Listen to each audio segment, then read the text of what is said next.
আবৃত্তি করছি কবি সুকুমার রায় রচিত কবিতা জীবনের হিসাব।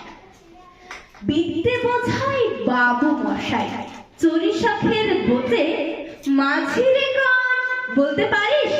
সূর্য কেন ওঠে, চাঁদটা কেন বাড়ে কমে, জোয়ার কেন আসে? বৃদ্ধ মাঝি অবাক হয়ে ফেল ফেলিয়ে হাসে। বাবু বলে, সারা জনম মরলি রে তুই খাঁটি, জ্ঞান পেলে তোর জীবনটা যে চারি আনাই মাটি।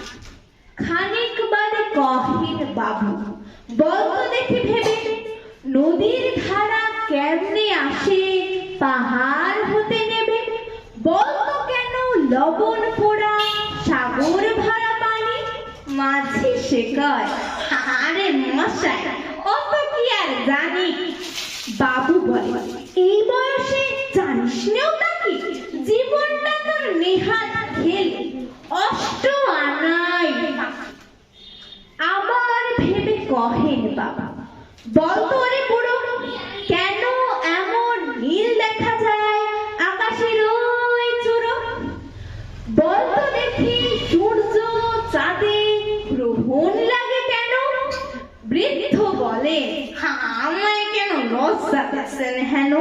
বাবু বলে, বলবো কি আর, বলবো তোর কি টাকা, দেখছি এখন জীবনটা তোর 12 আনাই বৃথা।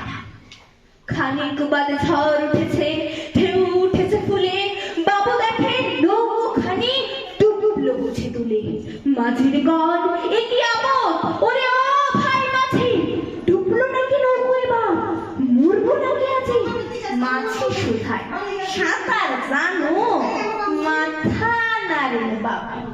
মূর্খ মাঝি বলে, মশাই এখন কেন খাবো, বাঁচলে শেষে আমার কথা, হিসেব করো পিছে, তোমার দেখি জীবন